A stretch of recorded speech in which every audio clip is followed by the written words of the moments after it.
நமஸ்தே குட்டீஸ், நம்மளோட குட்டி ஹிந்தி லேர்னர் சேனல் நம்ம கொஸ்டின் ஆன்சர்ஸ் ஃபார் பிகினர்ஸ் அப்படின்ட்டு பிளேலிஸ்ட்டில் வீடியோஸ் அப்லோட் பண்ணிகிட்ருக்கோம். இது 5th பிளேலிஸ்ட்டு. இதில் 18th வீடியோ இன்றைக்கி பார்க்க போகிறோம். இதில் என்னென்ன கொஸ்டின்ஸ் இருக்குது, எப்படியெல்லாம் கேட்கலாம் அப்படிங்கிறத நம்ம பார்க்கலாம். ஓகே, இப்போ இன்னைக்கு கொஸ்டின் பார்க்கலாம். மோகன் வஹ் ஆத்மி கौन है? மோகன் அந்த ஆள் யார்? उसके हाथ में लाल झंडा और हरा झंडा किस लिए है? அவனுடைய கையில் சிகப்பு கொடி மற்றும் பச்சை கொடி எதற்காக? ஜண்டா அப்படின்னா ஃப்ளாக், கொடி. இப்போ இந்த இடத்துல மரியாதை இல்லாமல் இங்கே சொல்லியிருக்கு. நம்ம இதே மரியாதையாக நம்ம கேட்கணும் அப்படின்னா மோகன் வே ஆத்மி கौन है? மோகன் அந்த மனிதர் யார்? உஸ்கே ஹாத்மே அப்படிங்கிறது போல உன்கே ஹாத்மே அவருடைய கையில் லால் ஜண்டா சிகப்பு கொடி और அண்ட் ஹரா ஜண்டா கிஸ்லியே ஹை பச்சை கொடி எதற்காக இருக்கிறது? இங்கே பாருங்க, வஹ் கார்டு ஹை அவன் இந்த இடத்துல மரியாதை இல்லாமல் சொல்லிருக்காங்க. வஹ் கார்டு ஹை அப்படின்னு இருக்கு. அவன் கார்டு. இந்த இடத்துல மரியாதையாக சொல்லணும்னா வே கார்டு ஹை அவர் கார்டு. ஜப் வஹ் ஹரா ஜண்டா திக்காத்தா ஹை எப்போ அவன் ஹரா ஜண்டா அப்படின்னா பச்சை கொடி திக்காத்தா ஹை காட்டுகிறானோ தோ காடி சல்தி ஹை அப்போ வண்டி செல்லும். இப்போ இதே மரியாதையா நம்ம சொன்னா ஜப் வே ஹரா ஜண்டா திக்காத்தே ஹை அப்படின்னு ஒன்று திக்காத்தா ஹை இருக்கிறது திக்காத்தே ஹை தோ காடி சல்தி ஹை அப்போ வண்டி செல்லும்.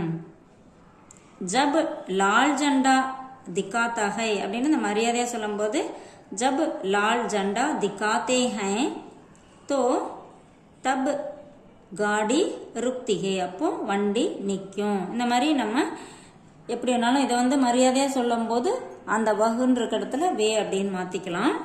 அடுத்து பாருங்க, மோகன் உஸ் டிப்பே மே கியூ ஜியாதா ஆத்மி நஹி ஹை?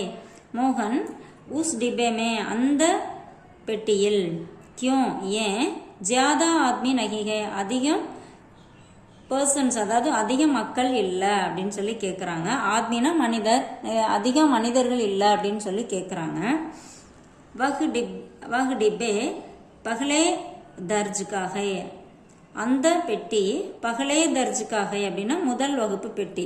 ஏன்னா முதல் வகுப்பு பெட்டி அப்படிங்கும்போது டிக்கெட் அதிகமாக இருக்கும். ஸோ ரொம்ப வசதியாக இருக்கவங்க அந்த மாதிரி தான் போவாங்க இல்லையா? இப்போ அதிகமாக பணம் கட்டணும் அப்படிங்கிறதுனால முதல் வகுப்பு பெட்டிக்கு அதிகமாக போக மாட்டாங்க அப்படிங்கிறனால இந்த மாதிரி கொடுத்துருக்காங்க. அடுத்து பாருங்க, ரேல்காடிமே கித்தனை தர்ஜ் ஹோத்தே ஹை? தர்ஜ் அப்படின்னா வகுப்பு.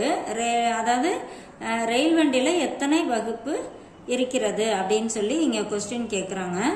ரேல் காடிமே தோ தர்ஜ் ஹோத்தே ஹை ரேல் வண்டியில் 2 வகுப்புகள் இருக்கின்றன.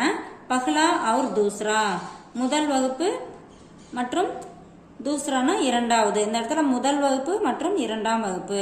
முதல் அதாவது first class ticket second class ticket சொல்றோம் இல்லையா, அதை தான் இங்க சொல்றாங்க. ரேல்காடிமே கித்தனை தர்ஜ் ஹோத்தே ஹை அதாவது ரயில் வண்டியில எத்தனை வகுப்புகள் உள்ளன அப்படின்னு சொல்றாங்க.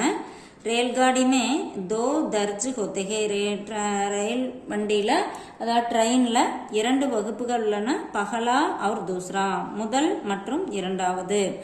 ஓகேவா? முதல் வகுப்பு அப்புறம் இரண்டாம் வகுப்பு அதாவது ஃபர்ஸ்ட் கிளாஸ் மற்றும் செகண்ட் கிளாஸ் அந்த மாதிரி நம்ம சொல்லிக்கலாம். ஓகே, இப்போ இதில் பார்த்தீங்கன்னா மரியாதை இல்லாமல் சொல்லணும்னா பக் போட்டுக்கலாம், மரியாதையை சொல்லணும்னா வே போட்டுக்கலாம். அந்த மாதிரி நம்ம மாற்றி பேசி பார்க்கலாம். இந்த இடத்துல பேர் நம்ம யார்கிட்ட கேட்குறோமோ அவங்க பேர் அந்த இடத்துல சொல்லி கொஸ்டின் கேட்கலாம். அதே மாதிரி நம்ம ஆன்சர்லையும் நம்ம இந்த இடத்துல பேர் சொல்லியும் சொல்லலாம்.